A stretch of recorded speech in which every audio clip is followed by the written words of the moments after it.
Hello మిత్రులారా, అందరికీ నమస్కారం. మగవాళ్ళు ఎన్ని వేషాలు వేసినా, ఎంతమంది స్త్రీలతో తిరిగినా, చివరికి తనకు కాబోయే భార్య విషయంలో మాత్రం చాలా జాగ్రత్తగా ఉంటాడు. ఇంతకీ మగాడు ఎలాంటి ఆడవాళ్లను పెళ్లి చేసుకోవాలనుకుంటున్నాడో ఈ వీడియోలో తెలుసుకుందాం. మిత్రులారా, వీడియోలోకి వెళ్లే ముందు వీడియోను లైక్ చేయండి. మీకు మీ కుటుంబ సభ్యులకు ఆ లక్ష్మీదేవి ఆశీస్సులు ఎల్లవెల్లా ఉండాలని కోరుకుంటున్నాను. ప్రతి మగాడు తనకు కాబోయే భార్య నీతిగా నిజాయితీగా ఉండాలని కోరుకుంటాడు. మగాడు ఎన్ని తప్పులు చేసినా తను పెళ్లి చేసుకోబోయే ఆడది మాత్రం స్వచ్ఛంగా ఉండాలని ఆశపడతాడు. పెళ్లికి ముందు ఆ అమ్మాయికి చిన్న లవ్ స్టోరీ ఉన్నా కూడా తట్టుకోలేరు. ఏ మగాడితోనైనా పరిచయాలు ఉన్నాయని తెలిసినా భరించలేడు. కానీ మగబుద్ధి వంకర బుద్ధి అన్నట్టు వీళ్ళు మాత్రం కంటికి నచ్చిన ఆడదాన్ని అనుభవించవచ్చు.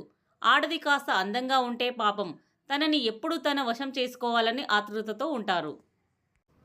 చివరికి ఆమెకు ఇష్టం లేకున్నా సరే బలవంతంగానైనా ఆమెను అనుభవించడానికి ప్రయత్నిస్తుంటారు ఈ మగవాళ్ళు. తనకు కాబోయే భార్య మాత్రమే పవిత్రంగా పతివ్రతలా ఉండాలా? వేరే మగాళ్లకు అవసరం లేదా? మీరు అనుభవించిన ఆడది ఎవరో ఒకరి భార్యనే కదా, లేదా కాబోయే భార్యనే కదా. వాళ్ళ శీలం పోయినా పర్లేదా? మీకు మాత్రం మంచి ఇస్తరాకు కావాలి, వేరే వ్యక్తులకు ఎంగిలి ఇస్తరాకా? చెప్పండి, ఇదెక్కడి న్యాయం? ఇలాంటి వాళ్ళు తీరా పెళ్లి చేసుకున్న తర్వాత భార్యను మాత్రం సుఖంగా ఉండనిస్తారా?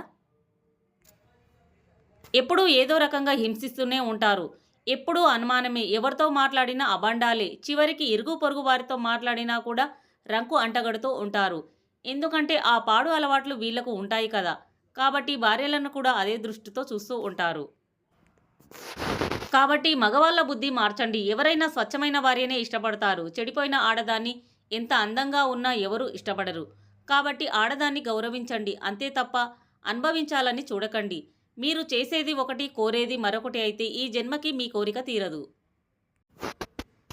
ఎవరు చూడలేదని తప్పులు చేస్తూ పోతే ఏదో ఒక రోజు శిక్ష నుండి తప్పించుకోలేరు. పైనున్న ఆ భగవంతుడి కళ్ళు కప్పలేవు కదా. ఎవరికి ఎలా బుద్ధి చెప్పాలో ఆ మహానుభావునికి బాగా తెలుసు. మిత్రులారా, వీడియో నచ్చితే ప్లీజ్ లైక్ చేయండి. అలాగే కొత్త వారైతే ఇలాంటి మరెన్నో ఇంట్రెస్టింగ్ వీడియోల కోసం మా ఛానల్ని సబ్స్క్రైబ్ చేయండి. ధన్యవాదములు.